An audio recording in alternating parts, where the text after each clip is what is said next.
Good morning बच्चों। आज हम आपका नया चैप्टर जो है स्ट्रेट लाइन वो स्टार्ट करेंगे। बुक का ये चैप्टर नंबर आपका 10 है। ठीक है, तो इसमें आपके कुछ बेसिक्स कंसेप्ट जो हैं वो रहेंगे। तो बेसिक कंसेप्ट जो जो जिस क्वेश्चन में यूज़ होता जाएगा मैं साथ साथ में आपको एक्सप्लेन करता जाऊंगा। सबसे पहले जो फर्स्ट क्वेश्चन है आपका, उसमें उन्होंने बोला हुआ है आप एक क्वाड्रिलेटरल ड्रॉ करो जिसके पॉइंट्स आपको गिवन हैं। तो हम क्या करते हैं, क्वाड्रिलेटरल जो है वो ड्रॉ कर लेते हैं। ठीक है, कार्टेशियन प्लेन में। तो देखो प्लेन आपका ऐसा होता है एक्स और वाई में।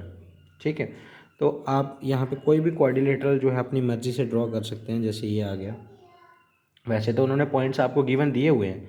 ठीक है, यहाँ पे रफ है इसलिए मैं एस्टिमेट से खुद से ही बना रहा हूँ। ठीक है, इस तरीके से आप इस तरीके से या इस तरीके से जैसे भी आप 4 साइडेड डायग्राम बनाना चाहें। ठीक है, तो नाम दे दीजिए, पहले को ए दे दिया, दूसरे को बी, तीसरे को सी और चौथे को डी। तो गिवन पॉइंट्स जो हैं वो आपके ये हैं 0 7 आपका ए आ गया, सॉरी बी, और ए आपका -4 5। ठीक है, सी पॉइंट जो है वो आपका है 5 और -5, और डी पॉइंट जो है आपका -4 और -2।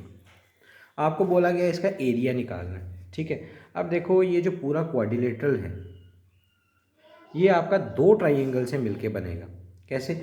अगर आप ये बी और डी को ज्वाइन कर लो तो ये पूरा क्वाड्रिलेटरल जो है, कहने का मतलब क्वाड्रिलेटरल का जो एरिया है ये किसके बराबर होगा? Area of triangle. एक ट्राइंगल इसमें आपके पास आएगी ए बी डी, और एक ट्राइंगल आएगी बी डी सी। आप डायग्राम देख सकते हैं, ए बी डी और बी डी सी आपके पास ये दो ट्राइंगल जो हैं वो बन रही हैं। ठीक है, तो इसको सॉल्व करने का क्या तरीका है? देखो आपने 10th क्लास में section for area of triangle का फॉर्मूला जो है वो पढ़ा था।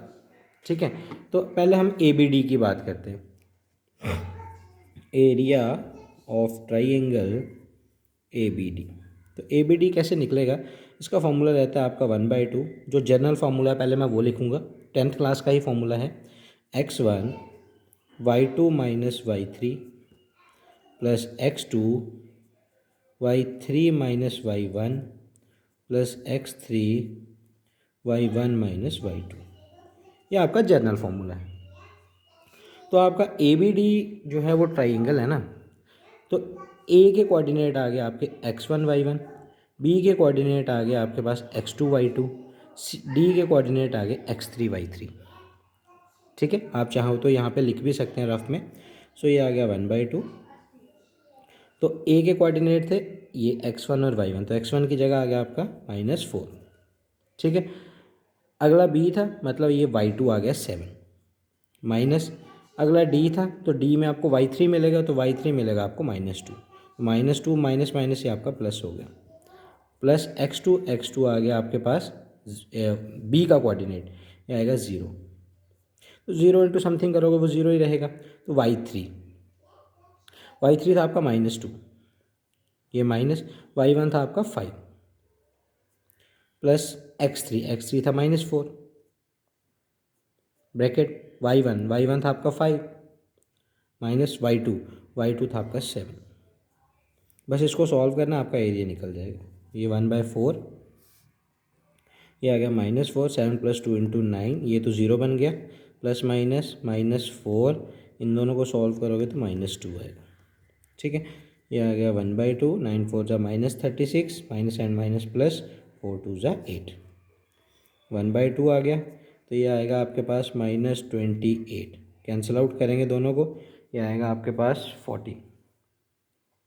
ठीक है, लेकिन नेगेटिव आया, हम लिखेंगे = 14 because area can not be negative.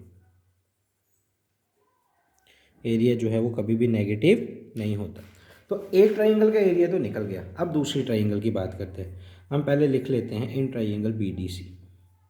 तो मैं, ये आ गया बी, ये आ गया डी और ये आ गया सी। तो पहले हम x1 y1 कोऑर्डिनेट लिख ही लेते हैं सो दैट कन्फ्यूजन ना हो। तो बी पहला है ना, तो x1 y1 यहाँ से मिलेगा, x1 आ गया 0, y1 आ गया 7, ठीक है। x2 सेकंड पॉइंट आपका डी है ना, तो डी आपका 4 -4 और y2 -2 और सी ये आएगा आपका x3 मतलब 5 और y3 आपका -5। फॉर्मूला बिल्कुल यही रहेगा दोबारा से, area of triangle B D C. तो फॉर्मूला हम दोबारा से यही लगाएंगे, x1 y2 - y3 plus x2 y3 - y1 plus x3 y - y1 sorry y1 - y2 bracket close. तो सारी वैल्यूज़ जो हैं वो आपके पास ऊपर गिवन है, वो हमने यहाँ पे सब्स्टिट्यूट करनी है, ठीक है। ये जो स्टार्टिंग में हमने लिखा था इसको नंबर 1 मान लेना। तो जो आपके पास एक ये आंसर आया, ठीक है, ए बी डी का, और जो आंसर आपका बी डी सी का आएगा, उन दोनों को यहाँ पे पुट करके प्लस करना, आपका फाइनल आंसर जो है वो क्वाड्रिलेटरल का निकल जाएगा, ठीक है। सेकंड क्वेश्चन की तरफ मूव करते हैं। देखो बच्चों सेकंड क्वेश्चन क्या है, बुक आपके पास है, उसमें लिखा हुआ है the base of the equilateral triangle with side 2a along the Y axis.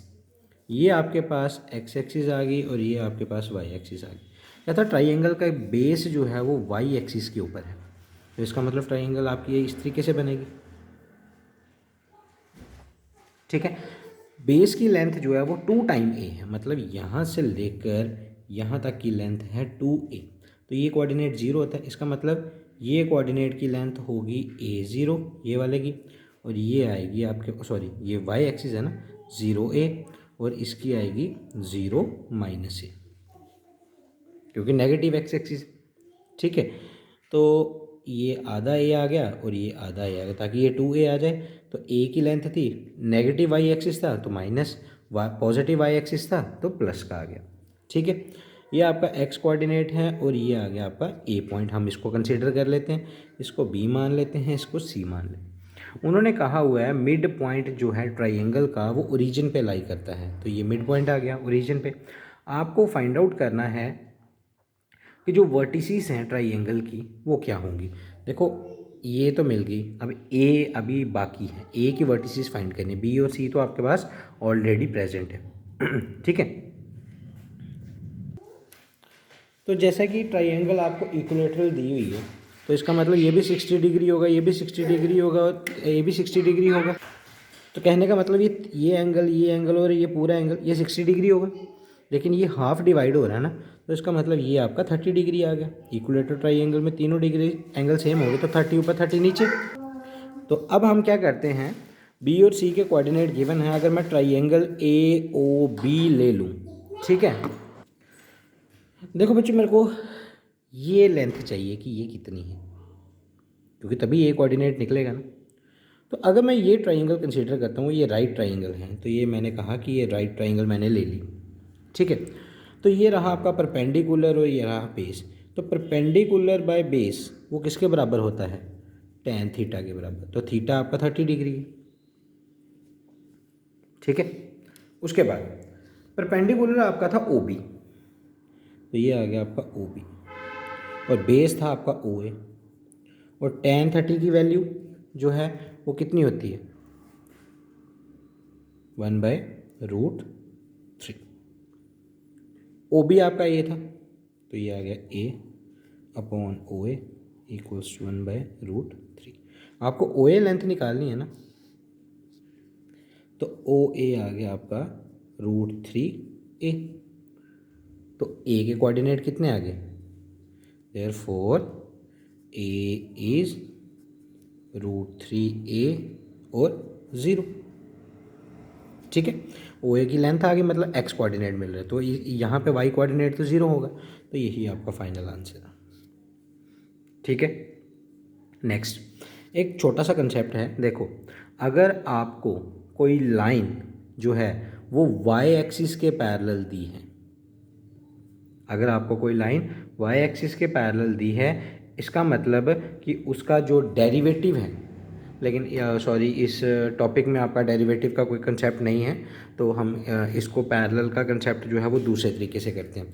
अगर आपको कोई भी लाइन है, पी क्यू लाइन या ए बी लाइन कुछ भी हो सकता है, वो अगर वाई एक्सिस के पैरेलल दी है आपको, ठीक है, तो इसका मतलब ये होगा कि उसका x1 कोऑर्डिनेट और x2 कोऑर्डिनेट इक्वल होगा।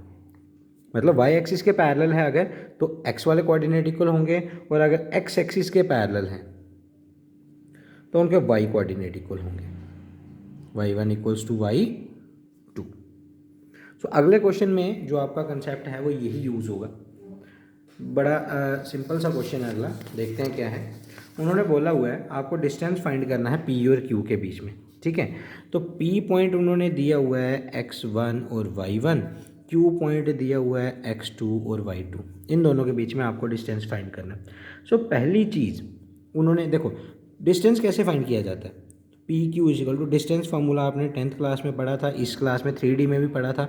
उसका फार्मूला होता है x2 माइनस x1 का whole square plus y2 minus y1 का होल स्क्वायर, ये फार्मूला होता है डिस्टेंस का। तो हमने डिस्टेंस तो फाइंड कर लिया, लेकिन पहले पार्ट में उन्होंने ये कंडीशन बोली हुई है कि पी क्यू जो है वो पैरेलल है आपका y एक्सिस के।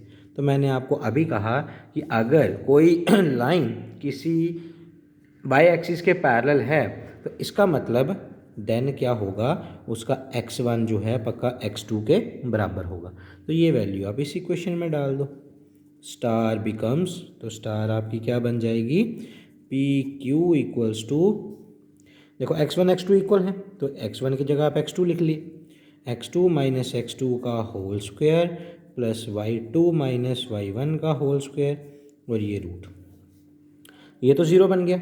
पीछे आपके पास बचा y2 माइनस y1 का होल स्क्वायर, ऊपर square root, square and root cancel, so your answer is y2 minus y1। और सिमिलरली जो सेकंड पार्ट है उसमें क्या होगा, पी क्यू जो है वो पैरेलल है आपका x एक्सिस के, अगर x एक्सिस के पैरेलल है तो y1 जो है वो y2 के बराबर होगा।